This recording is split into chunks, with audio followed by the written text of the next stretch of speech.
కృప అధినేత ఏమో ఉంటుందంటున్నారు కానీ క్యాడర్ మాత్రం ఉండకూడదు అంటున్నారు. అదేగా ఏపీ బీజేపీలో సీన్. అంతే. ఫిర్యాదులతో పని కాలేదని ప్లకార్డులు పట్టుకున్నారా? ఏపీలో అమిత్ షాతో నిర్వహిస్తున్న బూత్ స్థాయి సభలో అదే డౌట్ను తెరపైకి తెచ్చింది. ఉదయం అమిత్ షా రాగానే బీజేపీ నేతలు భేటీ అయ్యారు. టీడీపీతో పొత్తు వద్దని ఫిర్యాదు చేశారు. కానీ షా మాత్రం పొత్తు ఉంటుందని అన్నారు.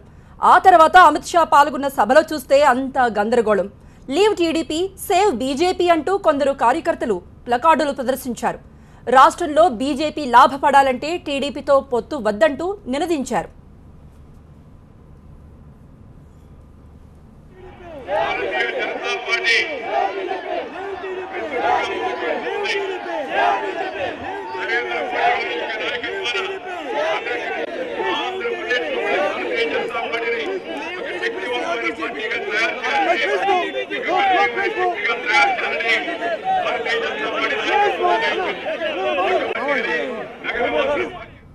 ఈ గందరగోళం మధ్య అమిత్ షా ప్రసంగం నడిచింది.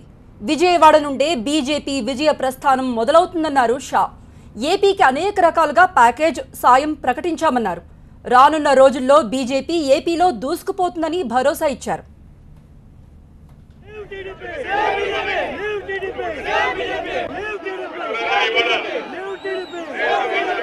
ये महासंकल्प बूथ अधिवेशन जो हो रहा है वो विजयवाड़ा में हो रहा है और विजयवाड़ा का मतलब है विजय का स्थान। और मुझे भरोसा है कि आज इस अधिवेशन के माध्यम से आंध्र प्रदेश के अंदर भारतीय जनता पार्टी के विजय का नया अध्याय शुरू होने जा रहा है। गत वर्ष मैं जब आया था तब मैंने कहा था कि आंध्र प्रदेश भारतीय जनता पार्टी का मजबूत घर बनेगा। आज मैं कहना चाहता हूं पूरे दक्षिण भारत में सबसे मजबूत भारतीय जनता पार्टी कहीं बनने वाली है तो मेरे आंध्र प्रदेश के अंदर बनने वाली है। ప్రత్యేక హోదాపై విపక్షాలు చేస్తున్న రాద్ధాంతాన్ని కూడా అమిత్ షా ప్రస్తావించారు. కాంగ్రెస్ నేతలు కూడా స్టేటస్ స్టేటస్ అని నినాదాలు చేయడం విచిత్రంగా ఉందన్నారు. విభజన సమయంలో చట్టం చేసి బిల్లులో ప్రత్యేక హోదా అంశాన్ని పెట్టారా అంటూ ప్రశ్నించారు ఆయన. బీజేపీ ప్రభుత్వం స్టేటస్ కంటే ఎక్కువే సాయం చేస్తోందన్నారు అమిత్ షా. मित्रों, बार बार एक मुद्दा उठाया जाता है, special status, special status, special status.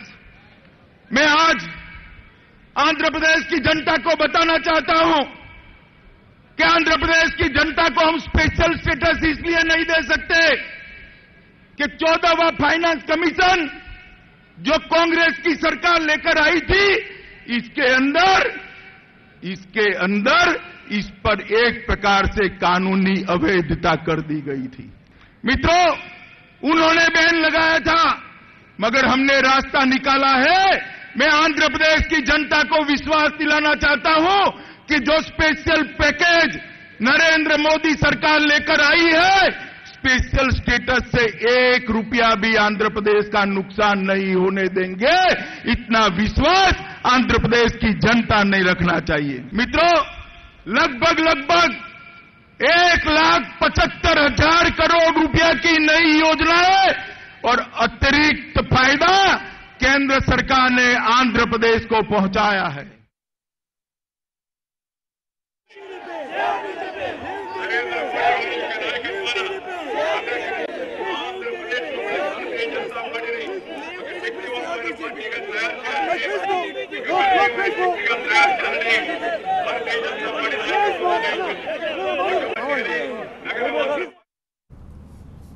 Deepti, Amit Shah తెలంగాణకు వచ్చారు. వెళుతూ తెలంగాణలో నిప్పు రాజేసి వెళ్లారు. నిజమే, ఆయన వచ్చి వెళ్ళిపోయారు కానీ ఆ నిప్పు ఇంకా మండుతూనే ఉంది. అమిత్ షా అబద్ధాలు చెప్పారంటూ నిన్న కేసీఆర్ ఇచ్చిన కౌంటర్పై ప్రతిదాడికి దిగింది రాష్ట్ర బీజేపీ. ఎవరు మోసం చేశారో, ఎవరు అబద్ధాలు చెప్తున్నారో ప్రజలకు తెలుసంటూ వాళ్ల వాదన వాళ్ళు వినిపిస్తున్నారు.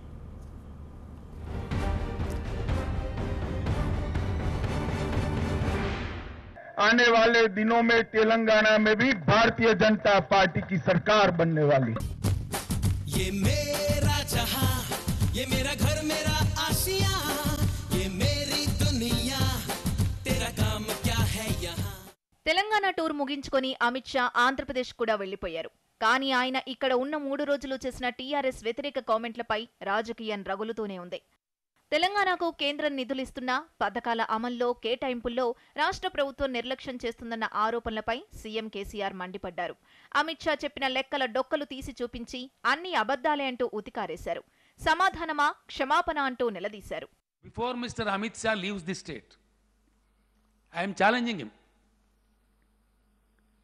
అమిత్ షా గారు, గౌరవనీయులైనటువంటి అమిత్ షా గారు, మీరు చెప్పిన ఈ తప్పులు, పచ్చి అబద్ధాలు, అవాస్తవాలు, రాజకీయ ఉద్దేశపూరితం, రాజకీయ ప్రేరేపితమైన మాటలు మీరు మాట్లాడినారు. తద్వారా ఇక్కడున్న టీఆర్ఎస్ గవర్నమెంట్ చిన్నగా చేసి చూపెట్టాలనే ఒక వెకిలి ప్రయత్నం మీరు చేసినారు. కాబట్టి మిమ్మల్ని తెలంగాణ ప్రజల ముందు నిలబెట్టాల్సిన బాధ్యత నా మీద ఉంది. నేను డిమాండ్ చేస్తా ఉన్న అమిత్ షా గారిని ఇవన్నీ తప్పులు ప్రచారం చేసినందుకు తెలంగాణ ప్రజలకు అపాలజీ చెప్పాలి, క్షమాపణ చెప్పాలి. ఐ డిమాండ్ డెఫినెట్గా. నేను చెప్పేది కనుక తప్పైతే, ఒకవేళ అమిత్ షా గారు రుజువు చేసే పరిస్థితి అయితే, దీనిలో ఒక్క ఫిగర్ కానీ ఒక్క రూపాయి కానీ తేడా ఉంటే, I'm ready to resign to my chief minister post. I'm challenging him. ఒక రకంగా అమిత్ షా చెప్పిన లెక్కలకు కేసీఆర్ విప్పిన లెక్కలకు చాలా తేడా ఉంది. సీఎం ఆధారాలతో మాట్లాడుతున్నానని 1కి 2 సార్లు చెప్పడంతో షా లెక్కలకు సమాధానం చెప్పుకోవాల్సిన పరిస్థితి రాష్ట్ర బీజేపీ నేతలపై పడింది. అందుకే కేసీఆర్ మాట్లాడిన ప్రతి మాట అబద్ధమే అంటూ ప్రతిదాడి చేస్తోంది రాష్ట్ర బీజేపీ. అమిత్ షా టూర్కు వచ్చిన ప్రకంపనల కారణంగానే కేసీఆర్ ఏవేవో మాట్లాడారంటూ తమ వాదన వినిపిస్తున్నారు. ఒక్క అమిత్ షాతోనే ఇంత ప్రకంపనలు వస్తే మోదీ, అమిత్ షా, యోగి కలిసొస్తే టీఆర్ఎస్ పరిస్థితి ఏంటన్నారు. రాష్ట్ర పార్టీ చేపట్టినటువంటి ఈ కార్యక్రమం విజయవంతం కావడం, ప్రజలు అపూర్వంగా దీని మీద స్పందించడం, మోదీ విధానాలు దేశవ్యాప్తంగా జరుగుతున్న అమలు తీరును, ప్రక్రియను కొనియాడడము, ఈరోజు మన ముఖ్యమంత్రి కేసీఆర్ గారికి వారి యొక్క కాళ్ళ కింద భూమి కంపించినట్టుగా వారు భావిస్తూ ఉన్నారు. వీరు జీర్ణించుకోలేకపోతా ఉన్నారు, సహించలేకపోతున్నారు. ఒక అమిత్ షా గారు 3 రోజులు పర్యటనల ద్వారానే రాష్ట్రంలో రాజకీయ ప్రకంపనలు,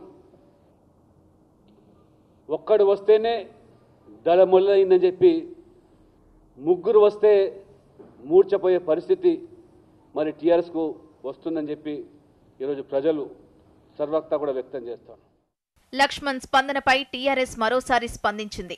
కేంద్రం రాష్ట్రానికి ఇస్తోందా, రాష్ట్రం కేంద్రానికి ఇస్తోందా అన్న విషయం తెలంగాణ ప్రజలకు అర్థమైపోయిందంటున్నారు హరీష్ రావు. ఇప్పటికైనా తెలంగాణకు బీజేపీ క్షమాపణ చెప్పాలని డిమాండ్ చేశారు. ముఖ్యమంత్రి గారి ఆవేదన, వారి ఆలోచనల్లో కూడా రాష్ట్ర ప్రగతి దెబ్బతినకూడదనేటువంటి విషయమే తప్ప ఇక్కడ ఏదో వ్యక్తిగతమైనటువంటి అంశం లేదు. సో దాన్ని గమనించి మేము చెప్పినవన్నీ వాస్తవాలు కావు అని మీరు బేషరతుగా తెలంగాణ ప్రజలకు క్షమాపణ చెప్పుంటే కొంతైనా బీజేపీ మీద గౌరవం పెరిగి ఉండేది. వాస్తవాలు ఒప్పుకోవాలి. ఇప్పుడు మీ జాతీయ అధ్యక్షుడికి మీరు చాలా తప్పుడు సమాచారం ఇచ్చి వారి చేత తప్పుడు మాటలు చెప్పించే, అబద్ధాలని చెప్పించే ప్రయత్నం చేస్తున్నారు. ఎప్పుడు కూడా ప్రజాస్వామ్యంలో తప్పును ఒప్పుకుంటే గౌరవం పెరుగుతుంది. కానీ అది మర్చిపోయి మళ్ళీ ఎప్పుడు ఉప ఎన్నికల్లో రెగ్యులర్ రొటీన్ రాజకీయాల్లో కేసీఆర్ గారి మీద, టీఆర్ఎస్ మీద ఏదైతే బీజేపీ తిట్ల దండకం ఉంటుందో మళ్ళీ గదే చెప్పిండ్రు. ఒక్క విషయం అన్న ముఖ్యమంత్రి గారు అడిగిన దానికి సూటిగా చెప్పగలిగినారా మీరు? మరోవైపు అమిత్ షా ఇచ్చిన గైడెన్స్ తో బీజేపీ యాక్షన్ ప్లాన్ అమలు చేయబోతున్నట్లు చెప్పారు కిషన్ రెడ్డి. మే 29 నుంచి జూన్ 12 వరకు గ్రామ గ్రామానికి బీజేపీని తీసుకెళ్లడం, ఆ తర్వాత మళ్లీ అమిత్ షా, మోదీ జిల్లా జిల్లాకు పర్యటించడం ఖాయమన్నారు. మొత్తంగా 2018 నుంచి ఎన్నికల శంఖారావం పూరించబోతున్నట్లు చెబుతున్నారు. అంతకంటే ముందు డిసెంబర్లోనే నేతల చేరికలుంటాయని షెడ్యూల్ కూడా ప్రకటించారు. పెద్ద నాయకులందరూ కూడా డిసెంబర్ వరకు వాళ్ళ గురించి ఆలోచన చేసిన తర్వాత వాళ్ళ గురించి జాతీయ పార్టీకి నివేదిక ఇచ్చి జాతీయ పార్టీ యొక్క ఆమోదం తర్వాత వాళ్ళందరినీ చేర్చుకుంటాము. ఈ నెల 29 నుంచే మా కార్యాచరణ అమలు చేస్తాము. ఒక 15 రోజుల పాటు విస్తృతంగా గ్రామాల్లో పర్యటిస్తాము. ఆ తర్వాత జిల్లాల వారీగా అమిత్ షా గారు పర్యటిస్తారు. వచ్చేసారి 6 రోజుల పర్యటనకు రానున్నారు. అన్ని జిల్లా కేంద్రాలలో అమిత్ షా గారు వస్తారు. అన్ని జిల్లా కేంద్రాల్లో ప్రధానమంత్రి వస్తారు. అన్ని జిల్లా కేంద్రాలకు కేంద్ర మంత్రులు వస్తారు. అసెంబ్లీ స్థాయిల వరకు వస్తారు. ఖచ్చితంగా రానున్న రోజుల్లో భారతీయ జనతా పార్టీ ఎన్నికల శంఖారావము మరి ఈ యొక్క 2018 జనవరి నుంచే పూరించబోతా ఉన్నాం. టీఆర్ఎస్ బీజేపీల మధ్య రాజుకున్న ఈ వ్యవహారంపై మాత్రం కాంగ్రెస్ పెదవి విరుస్తోంది. ఇప్పుడు తిట్టుకొని త్వరలో రెండు పార్టీలు కలవడం ఖాయమంటూ జోస్యం చెప్పారు సీనియర్ నేత జైపాల్ రెడ్డి. అందుకే ఆ రెండు పార్టీలను ఎదిరించడానికి తాము తెలంగాణలో ఎవరితోనైనా పొత్తుకు సిద్ధంగా ఉన్నట్టు చెప్పుకొచ్చారు.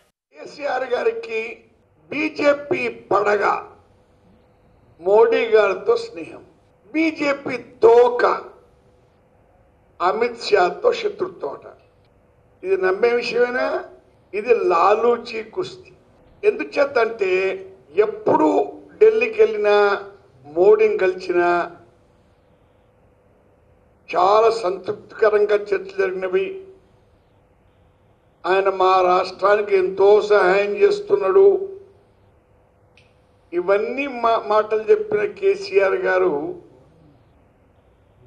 షా పర్యటన పైన విరుచుకుపోవడం అది లాలూచి కుస్తీలో భాగం. ఇక ఈ విమర్శలు ప్రతి విమర్శలు పక్కన పెడితే అమిత్ షా టూర్తో లాభం ఎవరికన్నది ఇప్పుడు ప్రశ్నగా మిగిలింది. షా రాకతో బలం పెరుగుతోందని బీజేపీ పండగ చేసుకుంటుంటే షా లెక్కలతో ప్రజలకు ఆ పార్టీపై విశ్వాసం తగ్గింది, టీఆర్ఎస్ కు మొగ్గు పెరిగిందని టీఆర్ఎస్ భావిస్తోంది.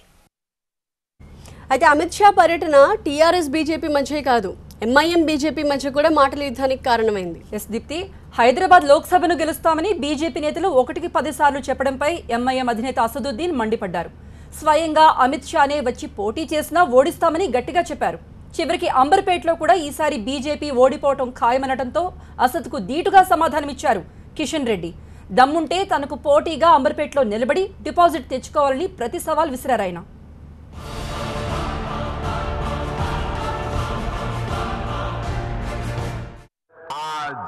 हैदराबाद को आए, वेलकम। मैं तो कहूंगा शाह साहब, आप खुद किस्मत आजमा लो, तुम और मैं मुकाबला कर लेंगे हैदराबाद से, देख लेंगे क्या होता। क्यों तुम किसी और को तैयार कर रहे, आप आ जाओ, मैं तैयार हूं। हैदराबाद की सीट जीतेंगे, ये क्या कोई केक है आके खा लेंगे? बरसों हमने मेहनत की यहां पर, अब आए हैं, आखिर ख्वाब देख रहे हैं कि नहीं तेलंगाना में हम बीजेपी को उठाएंगे। मैं मोदी साहब को बोल रहा हूं, అసదుద్దీన్ ఓవైసీ గారిని హైదరాబాద్లో ఓడించడం కోసం అమిత్ షా గారు రావాల్సినటువంటి అవసరం లేదు. హైదరాబాద్లో వందలాది మంది కార్యకర్తలు ఉన్నాము. Mister Modi and mister Shah, आप लिख के रख लो मेरी इस बात को, इंशाअल्लाह ताला सिकंदराबाद की पार्लियामेंट की सीट तुमको हरा कर बताएंगे, ये शहर हैदराबाद की आवाम तुमको बताएगी। तुमको गोशा महल में तुम्हारी जमानत जब्त करवा के बताएंगे इंशाअल्लाह ताला। अंबरपेट भी हारोगे, मुशीराबाद भी हारोगे, खैरताबाद भी हारोगे, उप्पल भी हारोगे, तेलंगाना में तुमको बहुत बड़ी नाकामी मिलेगी इंशाअल्लाह ताला। అంబర్పేటలో ఎట్లా గెలుస్తాడో చూస్తామన్నాడు. అంబర్పేటలో కూడా నన్ను ఓడిస్తానన్నాడు. నేను ఆయన సవాలుని స్వీకరిస్తా ఉన్నాను. దమ్ము ధైర్యము మజ్లిస్ పార్టీ అధినేత అయినటువంటి అసదుద్దీన్ ఓవైసీకి ఉంటే అంబర్పేటకు వచ్చి నా మీద పోటీ చేసి డిపాజిట్ నిలబెట్టుకోవాల్సిందిగా సవాల్ చేస్తా ఉన్నాను. ఖచ్చితంగా నేను ఆయన ఇచ్చిన సవాల్ని స్వీకరిస్తా ఉన్నాను.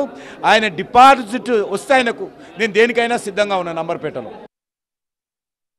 ఎస్ దీప్తి, తెలంగాణలో నేతలు అమిత్ షాకు వేడివేడి మాటలు వడ్డించారు. ఏపీలో మాత్రం మంచి వేడివేడి విందు భోజనం పెట్టారు. నిజమే, ఆ మెన్యూ ఏంటో కూడా ఇప్పుడు మనం చూడబోతున్నాం. అమిత్ తో పాటు కేంద్ర మంత్రులు వెంకయ్య నాయుడు, సురేష్ ప్రభు, సుజనా చౌదరి, పలువురు రాష్ట్ర మంత్రులు కూడా ఈ విందుకు హాజరయ్యారు. మిత్రపక్షం అధినేత రాష్ట్ర రాజధానికి రావడంతో చంద్రబాబు భారీ మెన్యూనే సిద్ధం చేశారు. ఆంధ్రాకి చెందిన అన్ని రకాల శాకాహార వంటకాలతో పాటు నాటుకోడి వేపుడు, చేపల పులుసు వండించారు. పనసకాయ బిర్యానీ, గారెలు, గుంటూరు గోంగూర, ఆవకాయ పచ్చడి, ఉలవచారు, పచ్చి వెన్న, గుమ్మడికాయ ఒడియాలు, పూతరేకులు, బూరెలు, బొబ్బట్లు, బందరు లడ్డూలతో అమిత్ షాకి ఘనమైన విందిచ్చారు ఏపీ సీఎం చంద్రబాబు. నార్త్లో అసలు ఏనాడు కనిపించని వినిపించని అద్దిరిపోయే ఆంధ్ర వంటకాలను డైనింగ్ టేబుల్ నిండా ఏర్పాటు చేయించారు చంద్రబాబు.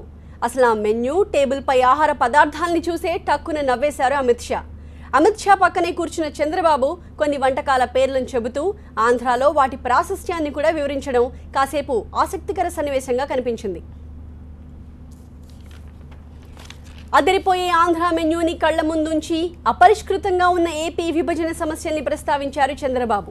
పోలవరానికి నిధులు, విశాఖకి రైల్వే జోన్, కేంద్రం నుంచి సాయం తదితర అంశాలను వీలైనంత త్వరగా పరిష్కరించాలని లంచ్ మీట్లో కోరారు. ఒకవైపు భోజనాన్ని ఆస్వాదిస్తూనే చంద్రబాబు ప్రస్తావించిన సమస్యలపై సానుకూలంగా స్పందించారు అమిత్ షా.